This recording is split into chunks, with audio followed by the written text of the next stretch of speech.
საჯარო გაშლა იყოს სახელწოდებით რატომ წავიდა თქვენგან თქვენ ჩაფიქრებული ადამიანი.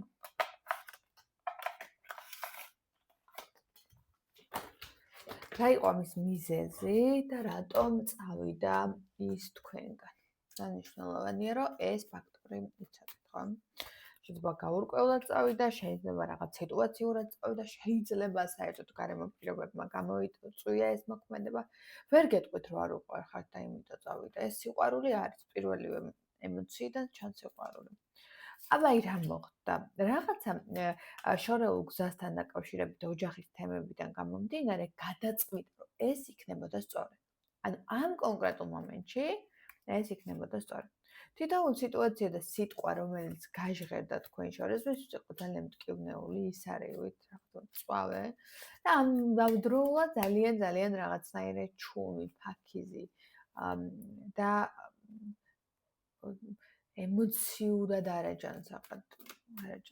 შესაბამისად სიტუაციები ვერ წარიმართა ისე, როგორც საჭირო იყო.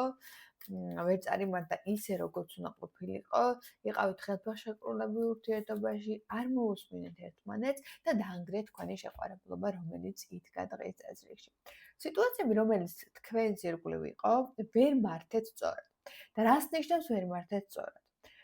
ვერ განსაზღვრეთ მოცემულობები, რომელშიც თქვენ იყავით და რომელშიც თითქოს შეგეძლოთ, რომ მეტი რესურსი ჩაგედოთ.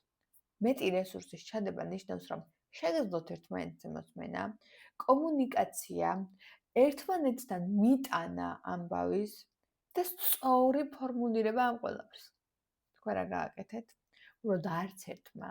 ანუ ამ სიტყვის სრული მნიშვნელობით არც ერთმა თქვენგანმა არ მოусმინეთ ერთმანეთს.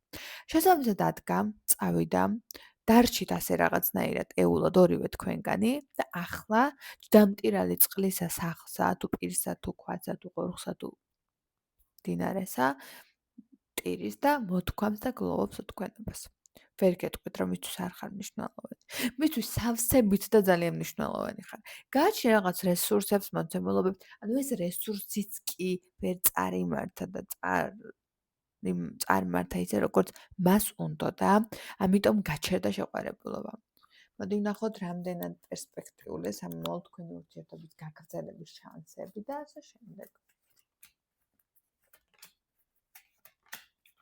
ურთიერთობის გაგრძელების შანსი არის, თუ ორივე თქვენგან ისწავლეთ მოსმენას, ლაპარაკს, ლოიალურობას, სენტიმენტალურად კომუნიკაციას, ანუ მოსმენას. აი მოსმენის კულტურა თუ გაჯდება თქვენში ისე როგორც საჭირო, ეს აუცილებლად დაბრუნება დღეს წესრიგში, რომ ორივე თქვენგანმა გულწრფელი საუბრები განაზოგადოთ ერთმანეთთან. ეს მოგიტანთ რაღაც საუბარს, კომუნიკაციას ერთმანეთთან. რაღაცა დისციპლინირებულ ქმედებებს და საბოლოო ჯამში ახალ ეტაპს ურთიერთობაში. მადლობა ყურადღებისთვის. პირადი კონსულტაციებისთვის პირად შეტყობინებებში შეგიძლიათ რომ მომწეროთ და მომართოთ და ასევე რაც შეეხება იმას, რომ მე დავიწყე პოდკასტი და უკვე 2 ეპიზოდი ჩავწერე და მესამე ეპიზოდი გზაში და მალე დაიდება ყოველ ხუთშაბათს 20:00 საათზე დაიდება ჩემი პოდკასტი YouTube არხზე, პოდკასტი 31 ასე მიწერია და რა ვიცი, თუ გაგიხარდებათ, თუ მოგეწონებათ, თუ რა ვიცი, მხარდაჭერა გსურთ ჩემი, შეგიძლიათ რომ გადახვიდეთ და თქვენი აზრი დააფიქსიროთ კომენტარებში. მადლობა ყურადღებისთვის.